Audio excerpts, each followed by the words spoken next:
मादर मेहरबान ने सब्र का रास्ता नहीं छोड़ा। उन्होंने सब्र से इन तमाम मुश्किलातों का मुकाबला किया। तो आज अगर सही माने में हम मादर मेहरबान को खिराज अकीदत पेश करना चाहते हैं, हमें सिर्फ और सिर्फ उनके दिखाए हुए रास्ते, जो सब्र का रास्ता है, उसको याद करना होगा। लेकिन सब्र का रास्ता कमजोरी का रास्ता नहीं है। सब्र का रास्ता खामोशी का रास्ता नहीं है।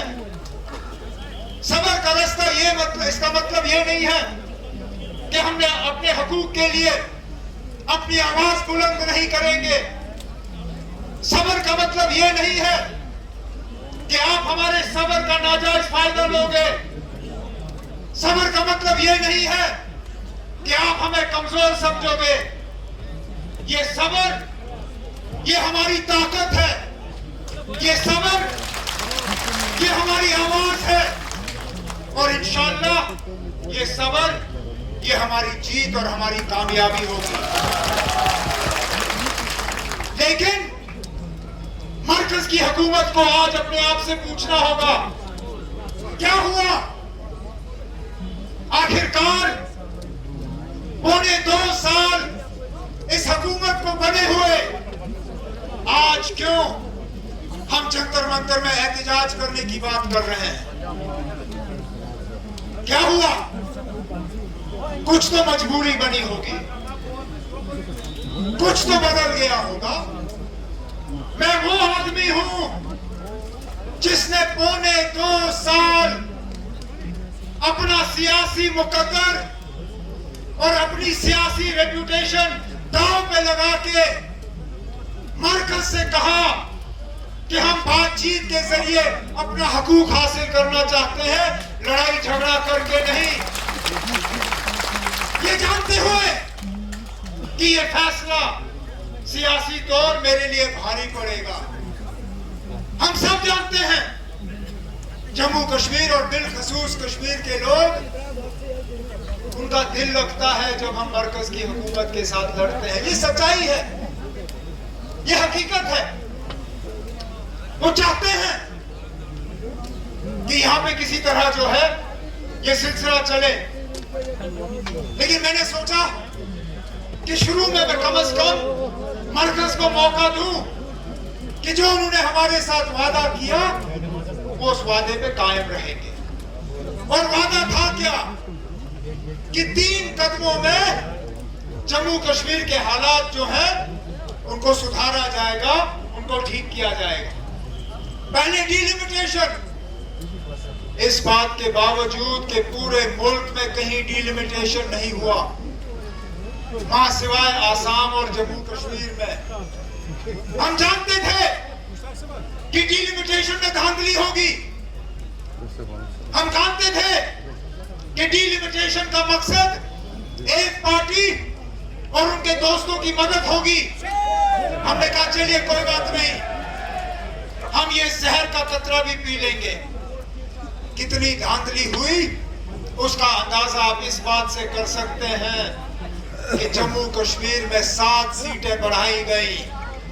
7 में से 6 बीजेपी को और सिर्फ 1 नेशनल कॉन्फ्रेंस ने जीती। मकसद उनका ये था कि किसी ना किसी तरह जमहूरियत का कत्ल करके वो यहाँ राज करना चाहते थे। लेकिन जम्मू कश्मीर के लोग उनसे कहीं गुना समझदार निकले। उनकी ये साजिश चली नहीं और बदकिस्मती से आज कहना पड़ता है कि उसका खमियाजा हम भुगत रहे हैं। असेंबली में है, वो कहते हैं कि इन लोगों को हम रियासत का दर्जा नहीं देंगे, इन लोगों को नहीं मिलेगा। अरे नाम तो फिर सुप्रीम कोर्ट में आपने ये बात क्यों नहीं कही? तब क्यों नहीं कहा कि आप जब तक बीजेपी की हुकूमत जम्मू कश्मीर में नहीं बनती तब तक इनको रियासत का दर्जा नहीं मिलेगा। फिर जम्मू कश्मीर के लोग क्या फैसला करते ही उन तक होता। लेकिन सुप्रीम कोर्ट में आपने कहा कि हम 3 कदमों पे चल रहे हैं, डिलिमिटेशन, इलेक्शन और इलेक्शन के बाद रियासत की बहाली। डिलिमिटेशन हुआ, जो हुआ ठीक हुआ, गलत हुआ। इलेक्शन हुए।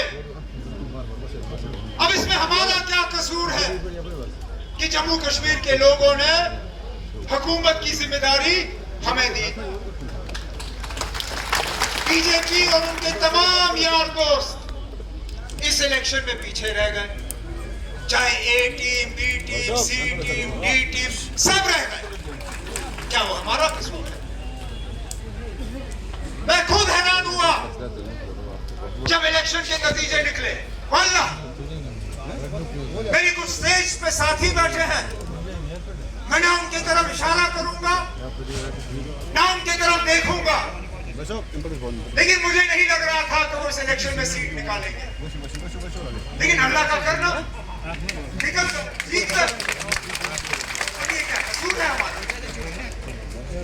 लेकिन हमारी कामयाबी को अब जम्मू कश्मीर के लोगों के लिए एक सजा के तौर पे इस्तेमाल किया जा रहा है।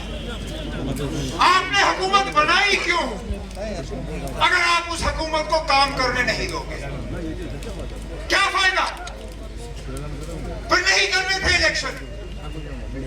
अगर राजभवन से ही जम्मू कश्मीर को चलाना था, अगर राजभवन में ही सारे फैसले करवाने थे, अगर राजभवन के जरिए ही लोगों को तंग करना था, मुलाजमों को डिसमिस करना था, बुलडोजर चलाने थे, बाकी तमाम ये चीजें करनी थी, तो हमें क्यों सामने लाया?